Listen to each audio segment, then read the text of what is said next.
Mtazamaji, karibu tena katika kipindi chetu cha Mimi na Tanzania. Na siku ya leo tuko katika mkoa wa Iringa, wilaya hii ya Iringa. Na tumeweza kutembelea kituo ambacho kitakuwa ni simulizi kwa watu wengi na kimekuwa ni simulizi kwa mkoa huu wa Iringa, ambapo wote tunaelewa kwamba ulemavu katika nchi yetu umekuwa ni kizungumkuti.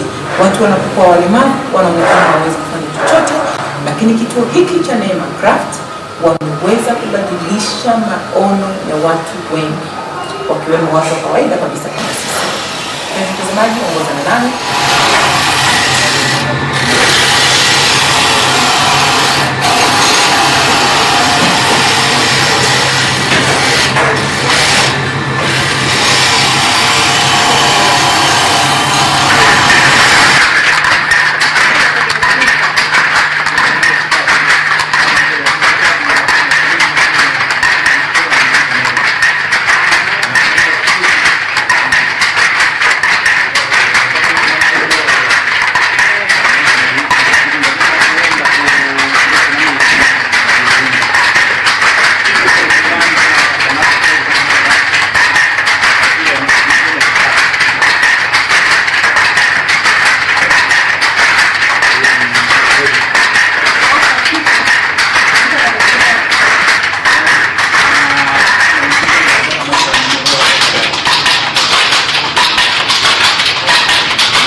Leo hii tumefanikiwa kukutana na mmoja wa meneja ambao ni viongozi wa eneo hili la Neema Craft.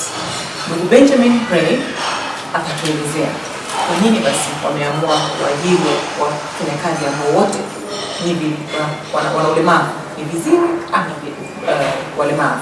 Na anasema wana wafanyakazi zaidi ya 100. Watu hawa ni wanaume na wanawake wanaotokea eneo hili la mkoa wa Iringa.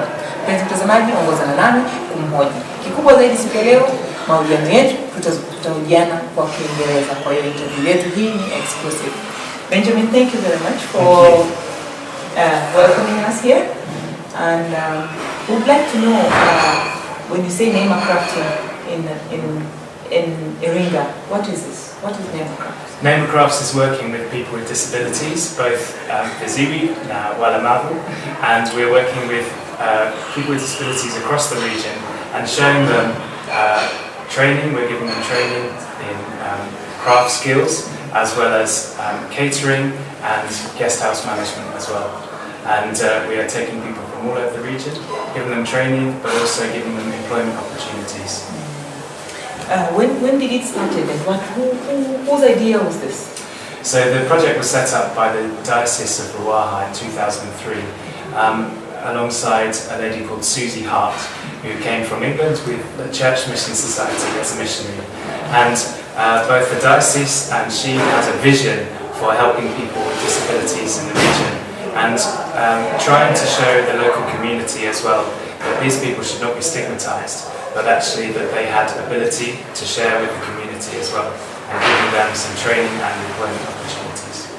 what is included in the neeeeema Crafts business? What are the main major businesses or major works that you're doing with the disabled and disabled? So we have three main businesses. We have the shop, which sells our products from our 8 different workshop areas. We also have the cafe and also a guest house, which is where we're sat right now, with 10 bedrooms. 10 bedrooms. And is this only, if a local wants a room and has a guest, do you give them, or is only for international? No. We're welcoming everyone here. So we are catering to everyone's needs. Europeans don't tend to like TVs in the room, but we've got TVs in our rooms because we know that Tanzanians must have TVs in their rooms. How about the crafts? Talk about the key holders, the clothing and everything. These are made by disabled, right? So as I said, we've got 8 different workshop areas. We have paper making. That's where the neeeeema Crafts Centre started, actually, with just 3 young deaf guys making paper with Susie. And from there we have weaving, we now have a beading area, carpentry as well. We are recycling glass bottles and making them into glass beads that we use in our jewellery. We have a large tailoring department, and we are also, as I said, we're making paper. What have been the achievements from 2003? Well, there's been many achievements along the way. As you can see, the centre that we're standing in, we're sitting in, is a real achievement of the hard work of people with disabilities in this area, as well as the Diocese of Ruaha. But the major achievement really has been the lives that have been changed by this project here. So many of the people that come in to work for us, they have had very tough lives. They have been stigmatised by their community and often not given access to good education because they are not seen as worthwhile employing or training for employment. And so people come in with very low self-esteem, and often we've had people that don't even talk. They're always looking down at the ground because they just think there is no hope for them. And as they learn how to make things, as they learn how to maybe use the weaving machines or turn on the wood lathe, their confidence grows. And especially when they get paid for the work that they have done, they know that they are worth something. And it's really from that that we are seeing people's confidence levels raise. And people are now going on to do degrees and so on because they know that they are worthwhile. And really that is the main achievement of this organisation. Okay, how about challenges that you face? So our challenges are running a business in Tanzania is sometimes challenging. Well, we have issues with supply a lot of the time. So it's difficult to get hold of the materials that we want. Most of our market is within the expat community and tourists coming through. So they expect a certain level of quality. And because also we sell a little bit on the internet, we must make sure that we always have the same products each time. They must be the same quality, the same standard and the same materials. But if the materials are not there because of transport issues or because we just can't find them in the shops, then it causes a problem. You said you have trainees and you have employees. Can you elaborate more of the people who are working here? Are they trainees? Are they employees? And by percent, like how many disabled and how many they call deep? So we have 60% deaf people and about 40% walamavu or disabled people.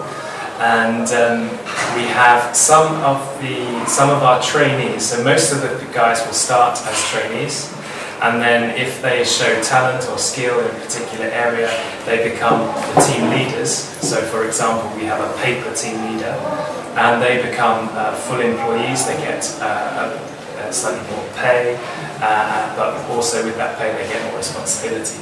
Or they might work in a shop, so they have responsibility for money, so we'll pay a little bit more for that responsibility. But as I said, most of the guys are trainees, and so they are officially being trained by the shop, so they can then go out and set up their own businesses with the skills that they have. And we have a business trainer now who trains people up in entrepreneurship so they can take the skills that they have and go and set up their own businesses. That is really something that we are trying to push over the next few years. You said something very good about the stigma in the community. Taking the disabled and bringing them here to help them, train them, and so they can support themselves, you empower them, right? But stigma continues in the communities. How do you work with the communities, especially the parents, especially the community that surrounds those kids who are born with disabilities, to make sure that disability is not a disease. It's not a it's not something that should disempower someone. Someone should be treated the same as anybody who's not disabled. How is neeeeema1 working with that? Not only bringing the disabled here, but also training the community that they come from, so they have this awareness that we have to treat these people the same as we are treated. Absolutely. So we have a physiotherapy unit here, which works with children and young people from the villages. They come and the parents get trained so that they can help their children to be more mobile later on in life. But what we also encourage is that they come and they look and see the work that people with disabilities are doing here, and they can take that back into their communities and have a hope that actually they shouldn't hide their children with disabilities. They shouldn't have a stigma attached to them. They are not cursed, as in some communities is believed. These people, for whatever reason, they have a disability, but they also have a great deal of ability, which should be tapped into. How do you work with authorities in this region, especially? We talk about the regional police commanders, we talk about the district commissioners, the regional commissioners, the ministry, the responsible ministry for this, like the gender, women empowerment, disabilities, things like that. How do you work together to make sure that what you are doing is translated to the community, and whoever is against disability, people who are disabled in a bad way, that can put into law and justice? How do you work with it? Well, we're very pleased to say that after some lobbying and after some a decade of campaigning, there is now a Minister for Disability. We are also working alongside Chavita, a big organisation working with Chavita is Chama cha Vilema Tanzania. That's correct. And we actually have the local chairperson right here at neeeeema1, and also a spokesperson as well. Many of our employees and trainees are part of Chavita, and they're working and going for their training and seminars at Chavita as well. And the diocese itself, the Diocese of Ruaha, who we're working alongside, they are also giving an example to other dioceses and also to government members and boards and so on that people with disabilities are working with. If you're given a chance to advise the government on disabled people, what would be your advice? Well, number one, make sure that you follow up on the 3% employment of people with disabilities, that big businesses must employ people that have disabilities and be inclusive. Make sure that schools are inclusive as possible and that education, people with disabilities are receiving the education that they need to move on in life. Because without education, they're going to be stuck at the lowest rung of society. And that's not fair. If you meet a contractor, a person who is building schools, who is building offices, who is building houses, what would be your advice the moment you just find, I'm a contractor, what would be your advice to that contractor? Make sure that buildings have access for people with disabilities. So like here at neeeeema1, because we're working with people with disabilities, we have the slopes everywhere so people can easily gain access to the various rooms. Make sure the doors are wide enough and make sure that toilets are designed so that people with disabilities can use them. Penzi mtazamaji, usiondoke, tutarudi. na Tanzania ni kipindi kisichokuwa na kikomo. Nasema si kweli niende kwa waganga na watoto wangu nikajue tatizo ni nini. Tatizo likionekana kwa mwanamke, linaonekana mwanamke ndiye ana shida. Kipindi hiki cha Mimi na Tanzania kinaainisha mambo mengi ya nchi yetu. Umaskini uliopo, utajiri wa nchi yetu, vivutio mbalimbali vinavyopatikana katika nchi yetu, na mambo mengi hususan yanayowahusu wa Tanzania. Yaani kipindi hicho nitakapotetea mimi hamna rushwa.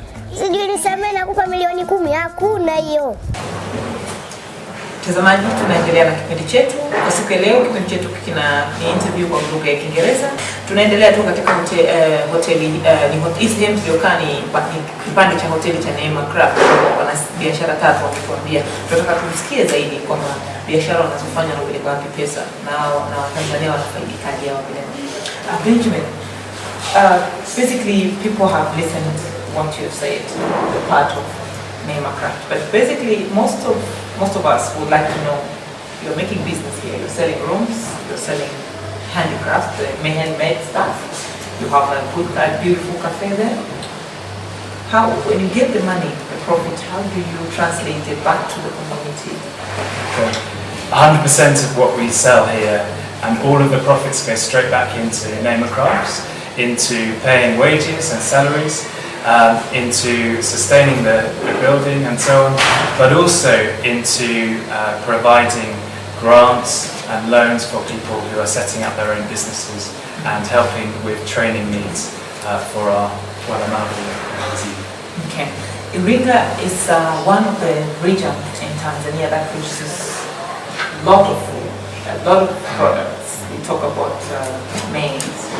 It's the number one apparently for agriculture in the south in this area. Also the tea and whatever. How do you support farmers through your business that you're doing? That's a very good question. Farming is definitely is an area that we could potentially move into in the future. So there is not currently a great deal of work with the farming population, but certainly all of our employees and trainees ask us around the rainy season for loans, for fertilizer and so on. So we are supporting them in that way, but we would like to perhaps do more work in that area in the future. What are the future plans out of supporting the farmers? What are the other future plans you have? Okay, well, we are so blessed here at Neema because this last year we have seen many guests come through our guest house and through our shop, and to be honest, we are struggling to keep up with the number of orders that we have for our products that the staff are making downstairs.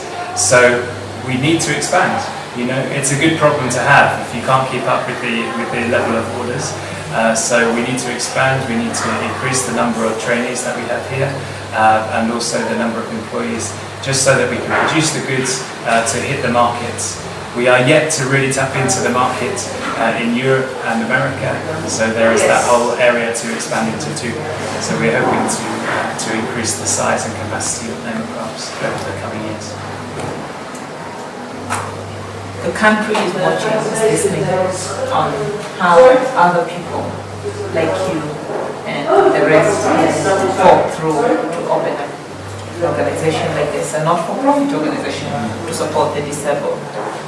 What are your words to the people who are watching you?